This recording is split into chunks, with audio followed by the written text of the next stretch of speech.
आज मैं आपको शीतला माता की कहानी सुनाने जा रही हूँ। चलिए शुरू करते हैं। ओम श्री गणेशाय नमः।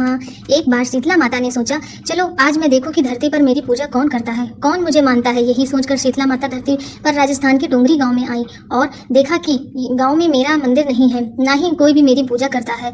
माता शीतला गाँव की गलियों में घूम रही थी, तभी एक मकान के ऊपर से किसी ने चावल का उबला पानी यानी मार नीचे फेंका। उबलता हुआ पानी शीतला माता के ऊपर गिरा, जिससे शीतला माता के शरीर में फफोले छाले पड़ गए। माता शीतला के पूरे शरीर में जलन होने लगी। शीतला माता गांव में इधर उधर भाग भाग कर चिल्लाने लगी, अरे मैं जल गई, अरे मैं जल गई, मेरा शरीर तप रहा है, जल रहा है, कोई मेरी सहायता करो। लेकिन उस गांव में किसी ने शीतला माता की सहायता नहीं की। वहीं अपने घर के बाहर एक कुम्हारिन महिला बैठी थी। उस कुम्हारिन ने देखा कि अरे ये बूढ़ी माई तो बहुत ही जल रही है, इसके पूरे शरीर में तपन है, इनके पूरे शरीर में फफोले पड़ गए हैं, यह तपन सह नहीं कर पा रही है।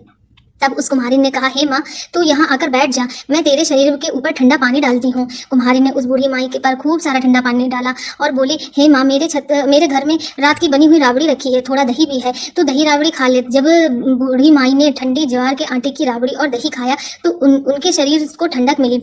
तब उस कुम्हारिन ने कहा, आजा माँ, मैं तेरे सिर के बाल बड़े बिखरे हुए हैं, ला मैं तेरी चोटी बना दूँ।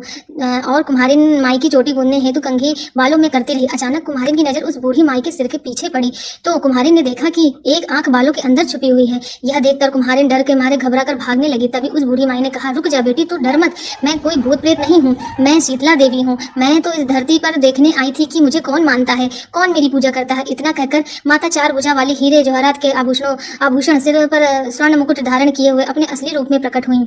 माता के दर्शन कर कुम्हारिन सोचने लगी कि अब मैं गरीब इन माता को कहाँ बिठाऊं। तब माता बोली, हे बेटी, तुम किस सोच में पड़ गई हो। तब उस कुम्हारिन ने हाथ जोड़कर आंखों में आंसू बहते हुए कहा, हे माँ, मेरे घर में चारों तरफ दरिद्रता फैली हुई है, मैं आपको कहाँ बिठाऊं। मेरे घर में ना तो चौकी है और ना ही बैठने का आसन है।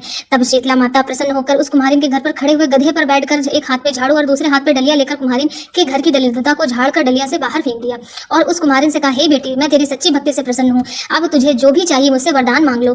तब कुम्हारिन ने हाथ जोड़कर कहा, हे माता, मेरी इच्छा है कि आप इसी डोंगरी गांव में स्थापित होकर यहीं निवास करें और जिस प्रकार आपने मेरे घर की दरिद्रता को दूर कर झाड़ू से साफ कर दिया, ऐसे ही आपको जो भी भक्त होली के बाद सप्तमी को भक्ति भाव से पूजा करे, अष्टमी के दिन आपको ठंडा जल दही बासी ठंडा भोजन चढ़ावे और उसके घर की दरिद्रता भी दूर करना एवं आपकी पूजा करने वाली हर महिला का सुहाग अखंड रखना, उसकी गोद हमेशा भरी रखना। साथ ही जो पुरुष शीतला अष्टमी को नाई के यहाँ बाल ना कटवाए, धोबी को कपड़े ना धुलने दो और पुरुष भी ठंडा जल चढ़ाकर नारियल फूल चढ़ाकर परिवार सहित ठंडा बासी भोजन करे, उसके काम धंधे व्यापार में कभी दरिद्रता ना आए।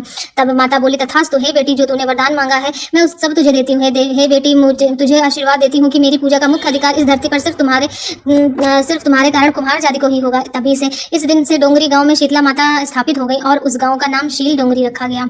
इस तरीके से हमें शीतला माता की कथा को पूजन के बाद कथा सुननी चाहिए।